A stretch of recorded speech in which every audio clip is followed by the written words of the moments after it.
NDA देश के लिए, देश के लोगों के लिए समर्पित है। एनडीए की विचारधारा है nation first, security of nation first. NDA की विचारधारा है प्रोग्रेस फर्स्ट। एनडीए की विचारधारा है एम्पावरमेंट ऑफ पीपल फर्स्ट। साथियों, आपको याद होगा एनडीए की बैठक में हमने संकल्प लिया था कि हम देश की गरीबी को गरीबों की ताकत से ही गरीबी को परास्त करेंगे।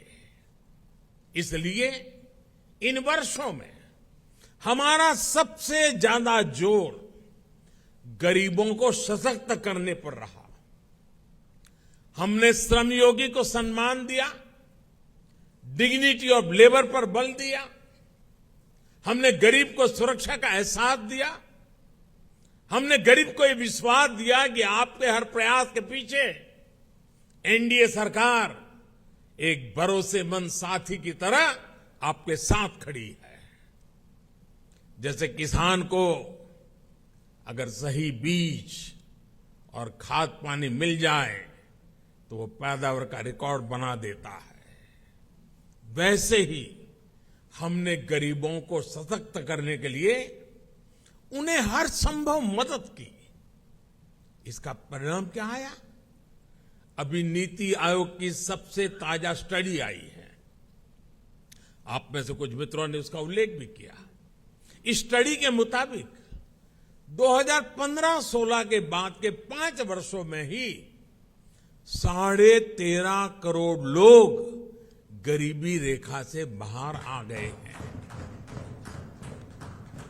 इसके पूर्व वर्ल्ड बैंक की रिपोर्ट के समय सामने आया कि कैसे बहुत कम समय में ही 40-42 करोड़ लोगों ने गरीबी को परास्त किया है। आईएमएफ के मुताबिक एक्सट्रीम पॉवर्टी यानी अति गरीबी भी भारत में खत्म होने की कगार पर है। ये आईएमएफ का रिपोर्ट कह रही है। साथियों, यहां एनडीए के आप सभी साथी तो जमीन से जुड़े लोग हैं। आप देखिए, जब किसी गरीब को पक्का घर मिलता है तो ये सिर्फ एक छत की जरूरत पूरा नहीं करता, बल्कि ये उस परिवार को सुरक्षा कवच देता है, उसके सपनों को पंख देता है। जब गरीबों को बैंक लोन देने के लिए सरकार अपनी तरफ से गारंटी देती है, तब उनको एक साथी मिलता है, एक सहारा मिलता है। और ऐसे में प्रगति के लिए, तरक्की के लिए उनके प्रयास 2 गुने हो जाते हैं।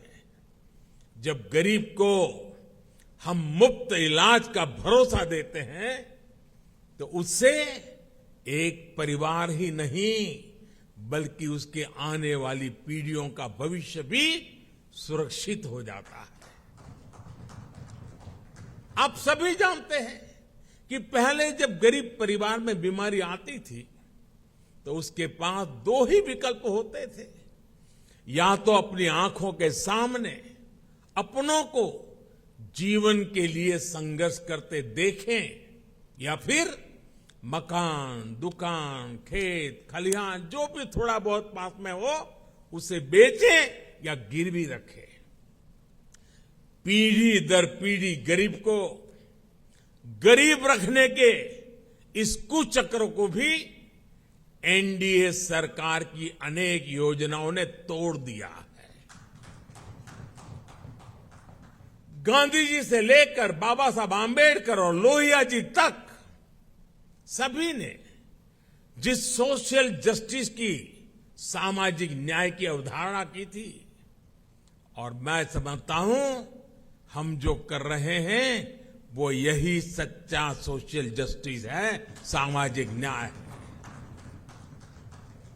एनडीए सरकार ने वोट बैंक की राजनीति को विकासवाद की राजनीति में बदला है। ये एनडीए शासन ही है जिसमें छोटे किसानों, रेहड़ी पटरी, फुटपाथ वालों को पहली बार मदद मिल रही है।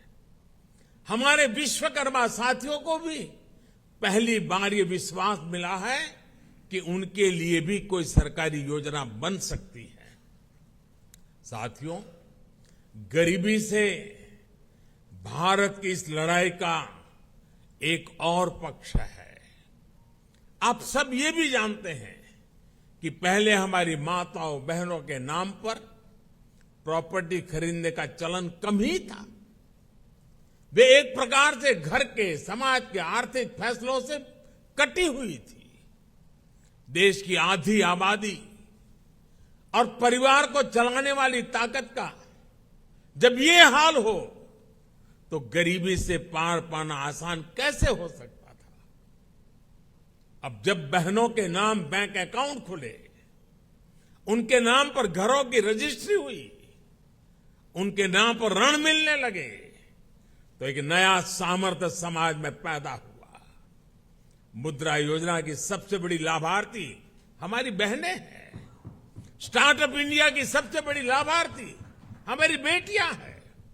जो देश में 9 करोड़ स्वयं सहायता समूह बने हैं, उनकी सबसे बड़ी लाभार्थी गांव में रहने वाली दलित, पिछड़े, आदिवासी समाज की बहनें हैं। मैं पिछले दिनों मध्य प्रदेश गया था, एक आदिवासी गांव में गया था। वहां ये स्वयं सहायता समूह की आदिवासी बहनों से मिलना हुआ।